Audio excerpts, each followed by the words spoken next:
বন্ধুরা, আমার নাম দেবাঞ্জন, আমি মৌসুমী। আমরা আজকে প্রথমবার ব্লগ করছি, তো আশা করি আমাদের ভিডিওগুলো তোমাদের নিশ্চয়ই ভালো লাগবে সাথে। তো আমরা এখন আছি Howrah NJP special Durga Puja train একটা দিয়েছে, স্পেশাল ট্রেন দুর্গাপুজো উপলক্ষে।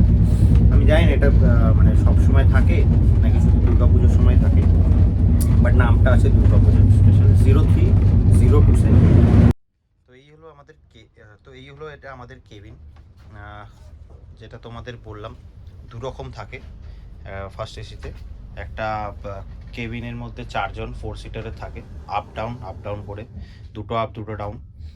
আরেকটা থাকে কুপে বা কুপ যেটাকে বলা হয়। তো সেই জিনিসটা ভাগ্য করে আমরা পেয়েছি আজকে। তো এইটাতেই আমাদের যাওয়ার ইচ্ছা ছিল, এই কুপেটাতেই। তো এটাতেই আমরা পেয়েছি। তো এটার আমি এই ট্রেনটার পার্টিকুলারলি আমি অনেক ব্লগে দেখেছি, অন্যান্য দুরন্ত বা রাজধানী সেগুলোতে আলাদা হয়, আলাদা হওয়াটাই স্বাভাবিক।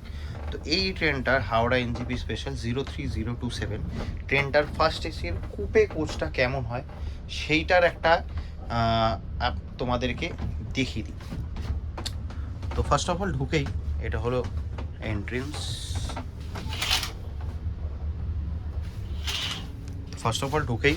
এরকম দুখানা বড় বড় চড়া বেড আছে, আপ অ্যান্ড ডাউন। তো এখানে কম্বল, বালিশ, চাদর আর টাওয়েল দিয়ে দেওয়া আছে। তার সাথে এখানে সুন্দর সিঁড়ি দেওয়া আছে, যেখান থেকে উঠে তোমরা এইরকম ওপরে উঠতে পারবে, ওপরের একটাতে শোয়া বা বসার জন্য। তার সাথে এখানে দিয়ে দিয়েছে একটা আয়না, এখানে একটা এক্সট্রা আরেকটা আয়না, দুটো আয়না দেওয়া আছে। তার সাথে এখানে সুইচ অন অফ লাইটের,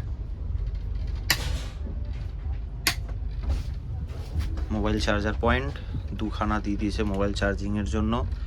আর এটা তো জানোই, অনেক ট্রেনেই বা অনেক ব্লগেই তোমরা দেখেছো, এটা সার্ভিস সুইচ। টিপলে প্যান্ট্রি কার বা যেগুলো সার্ভিসের জন্য লোক চলে আসবে, তাকে আমরা বলতে পারবো, তারা যে কোনো রকম সার্ভিস তোমরা দিয়ে দেবে। তার সাথে এটা তো জানোই, এটাতে তোমার কোনো কিছু অন্ধকারে পড়ার জন্য লাইট। আমি নিচেরটাতে দেখিয়ে দিচ্ছি, ওপরে আর আলাদা করে উঠলাম না, যেমন ইচ্ছা নাড়িয়ে নিতে পারবে অন্ধকারে পড়ার জন্য। তার সাথে এইখানে একটা জিনিস দিয়েছে, যেটা আমি কোনো ব্লগে দেখিনি, আশা করি তোমরা যদি দেখে থাকো আমাকে জানিও। উপরে উঠি, এইরকম একটা ভলিউমের মতন দিয়েছে, লেখা আছে, প্লাস রেগুলেটর আছে ভলিউম আপ ডাউন অফ করার জন্য। তো এটা কি আছে আমার ঠিক জানা নেই। যদি ট্রেন চলাকালীন এটার কোনো ইউজ হয় নিশ্চয়ই আমি জানিয়ে দেবো সেটা, এটা কিসের জন্য ইউজ করা আছে। আর যদি না হয়, তোমরা কেউ যদি জেনে থাকো সেটা কমেন্ট বক্সে অবশ্যই আমাদেরকে জানিও, তো সেটা আমিও জানতে পারবো। ব্যাপারটা হলো সেটাই। তো এই হলো AC coupe coach 03027 Howrah NJP special Durga Puja special train. আমরা এখন এসে দাঁড়িয়েছি ব্যান্ডেল। তো ট্রেনটা ছেড়ে দিয়েছিল পাক্কা 11:40-এ ছাড়ার পর। এখন আমরা ব্যান্ডেল জংশনে এসে দাঁড়িয়েছে 12:30। তো 12:33 টাইম ছিল, 30-এই ঢুকিয়ে দিয়েছে, 3 মিনিট ফাস্ট। খুবই ভালো কথা, ট্রেন খুব ভালো চলছে। তো আমরা এখন যাচ্ছি এনজেপি। এখন 11:40-এ ট্রেন ছিল, কালকে সকাল নামাবে 10:10। দেখা যাক কালকে কখন নামায়। এনজেপি ট্রেন তো মাঝে মাঝে একটু লেট করেই, সেটা স্বাভাবিক ব্যাপার। দেখা যাক কালকে কখন নামায়, সেটা তোমরা জানতেই পারবে আমাদের ব্লগের সাথে থেকো। আর তার সাথে নেক্সট আপডেট যদি কিছু পাই ট্রেনের সম্বন্ধে সেটা নিশ্চয়ই দেব। তো ট্রেনটা 9খানা স্টপ নিচ্ছে, 9 নম্বর স্টপটাই হলো তোমার এনজেপি। তো এখন স্পিড হচ্ছে 98, 97, 96। ব্যান্ডেল ক্রস করলো, ব্যান্ডেল ক্রস করে আপাতত নেক্সট স্টপেজ হলো কাটোয়া জংশন। দেখা যাক কাটোয়া জংশন কতক্ষণে পৌঁছায়। আপাতত ট্রেন একটু লেট আছে, ট্রেন মোটামুটি 7 মিনিট মতন লেট চলছে। তো এখন হচ্ছে খাবার দাবারের পালা। এটা ট্রেন থেকে দেয়নি, বাড়ি থেকে এনেছি, ভাইফোঁটা ছিল তাই কিছু খাবার প্যাক করা আছে। তো এটাতে আছে চিলি চিকেন, এটাতে দেখতেই পাচ্ছ রাইস, ও কাবাব ছিল দুটো, খাওয়া হয়ে গেছে, খিদে পেয়ে গেছিল খুব জোর। এটাতে আছে চাউমিন, আর এটাতে আছে দই বড়া অ্যান্ড মিষ্টি। তো চলো এখানে আমরা রাতের ডিনারটা কমপ্লিট করে তারপর তোমাদের সাথে কথা হচ্ছে। গুড মর্নিং বন্ধুরা, আমরা এখন সুধানি বলে একটা স্টপেজে দাঁড়িয়েছিল, বাট দাঁড়ানোর কথা ছিল আর 7:59 স্টপেজ দেওয়ার কথা ছিল, বা ক্রস করার কথা ছিল। 8:19 এসে দাঁড়ালো, মানে 20 মিনিট এখনো পর্যন্ত আমাদের ট্রেন লেট চলছে। দেখা যাক এনজিপি কতক্ষণে পৌঁছায়। এমনিতেই শীতকালে একটু এনজিপিতে ট্রেন ঢুকতে লেট করে, 20-25 মিনিট মতন ডিলে করে, বাট জানি না এই ট্রেনটা কী করবে, কতটা তাড়াতাড়ি পৌঁছাবে বা কতটা ডিলে করবে। এবার দেখা যাক কখন পৌঁছায়। সকালের শুরুটা হালকা নেসকাফে, বাট কফি না, চা। এই চাটা দিয়ে সকালটা শুরু করলাম।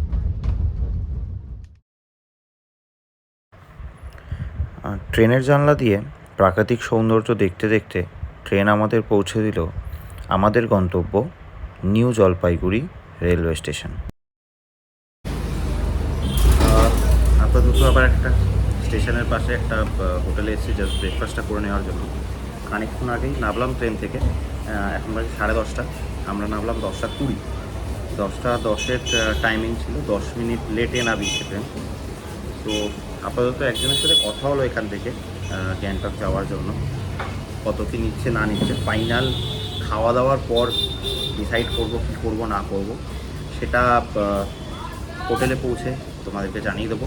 এখান থেকে মোটামুটি এখনকার লেটেস্ট কী ভাড়া আছে, বড় গাড়ি, ছোটো গাড়ি বা শেয়ার বা পুরোটাই যদি বুক করো, তো সেই পুরো স্ট্যাটাসটা আমি হোটেলে গিয়ে জানিয়ে দেবো। আপাতত ব্রেকফাস্ট অর্ডার করেছি, আসুক, ব্রেকফাস্টটা করেই তারপর গাড়িটা ঠিক করবো, তারপর বেরোবো। ব্রেকফাস্ট এসে গেছে, এখানে আছে লুচি, একটা সবজি, একটা পেঁয়াজ, এটা আচার।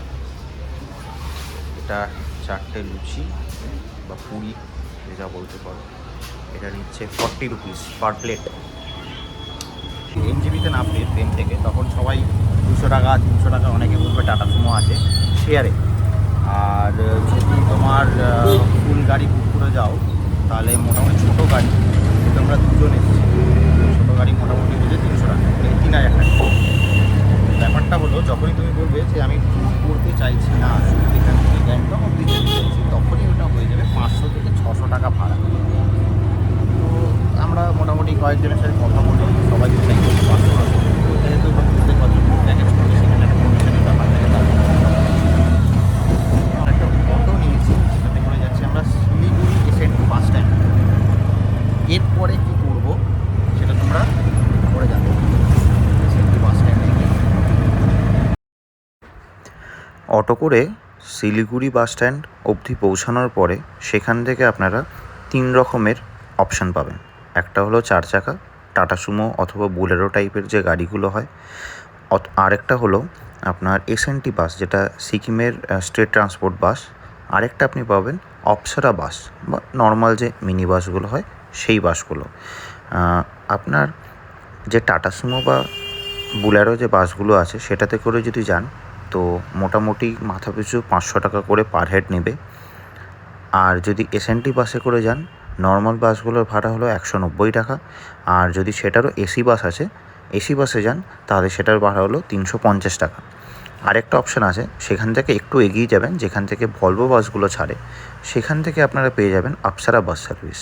সেটাও আপনার দেওরালি বাস স্ট্যান্ড অথবা শিলিগুড়ি বাস স্ট্যান্ড যেটা বলে, সেখানে অবধি আপনি পৌঁছে যেতে পারবেন।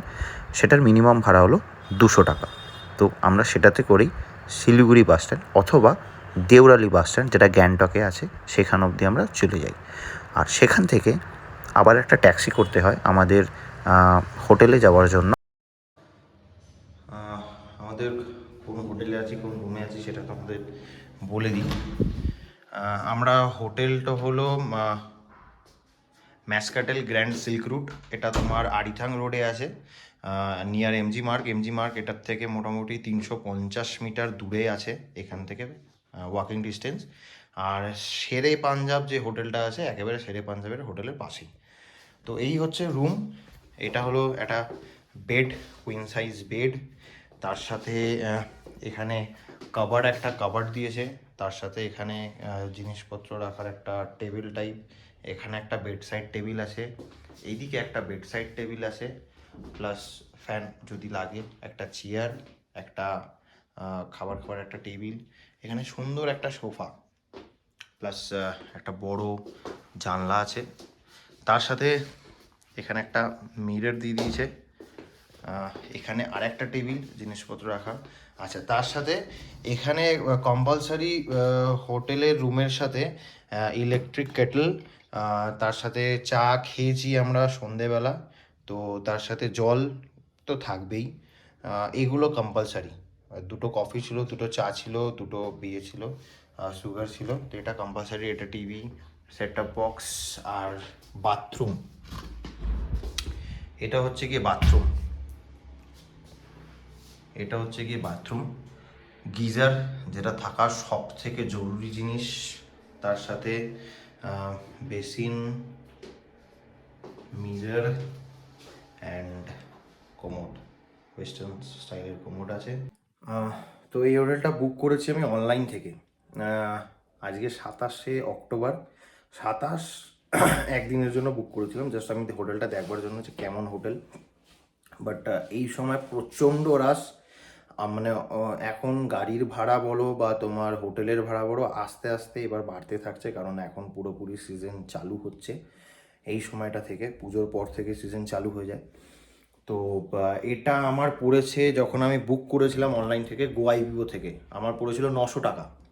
মানে এত সুন্দর রুম 900 টাকাতে পাওয়া যাবে আমি আশা করিনি, যার জন্য আমি আজকে জাস্ট ঢুকে আমি একটাই কথা বললাম, যে ইনি রিসেপশনে ছিল ওনাকে বললাম যে এই রুমটাই আমি আবার কালকের জন্য বুক করতে চাই, কারণ কালকেও আমি গ্যাংটকে থাকবো, তো কালকের জন্য আমি বুক করতে চাই। তো উনি বললো যে স্যার কালকে সকালবেলা এসে কথা বলতে হবে যে কতটা কি ভাড়া থাকে। আমি নর্মালি জিজ্ঞেস করলাম মোটামুটি কত ভাড়া থাকতে পারে অ্যাপ্রক্স। বলছে স্ট্যান্ডার্ড রুম, মানে এইটা হলো স্ট্যান্ডার্ড রুম ওনাদের। তো স্ট্যান্ডার্ড রুম বলছে 2000 টাকা ভাড়া কালকে ছিল, আজকেও নাকি 2000 টাকাই ভাড়া চলছে। আমাকে উনি সাজেস্ট করলো যে আপনি অনলাইন থেকে যেহেতু বুক করেছেন, আপনি অনলাইনে বুক করুন, অনেক কমে পাবেন। তো আমি রুমে বসে আবার কালকের জন্য অনলাইনে বুক করলাম গোয়াইবিও থেকে।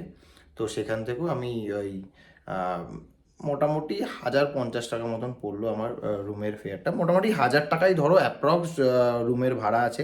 তো 1000 টাকাতে গ্যাংটকে এত সুন্দর হোটেল আমি আশা করিনি।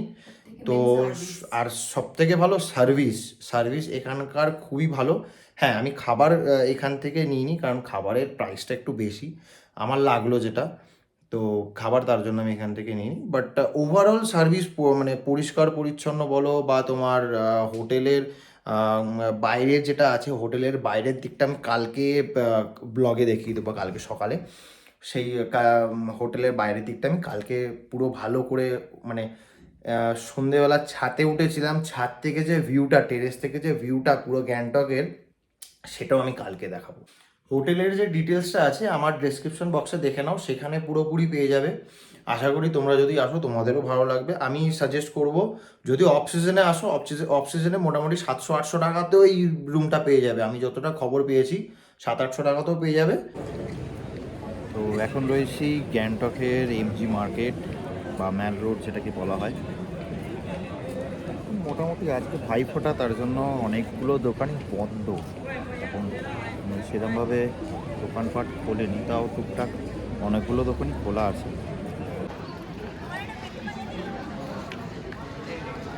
গ্যাংটকের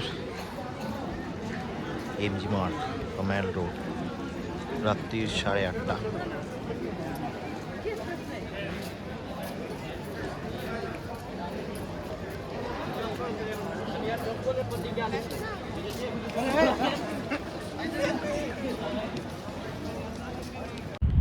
গ্যাংটকের ম্যাল রোডের ওপর যে দোকানগুলোতে এই জিনিসগুলো পাওয়া যায় সেগুলোর দাম একটু বেশি। ম্যাল রোডের শেষ প্রান্তে একটা সিঁড়ি নেমে যাচ্ছে, সেখানে এরকম ধরনের জিনিস পাওয়া যায়। সেখানে তুলনামূলক ওপরের থেকে একটু দামটা কম। তো আমরাও সেখান থেকে এই জিনিসগুলো কিছুটা মার্কেটিং করি।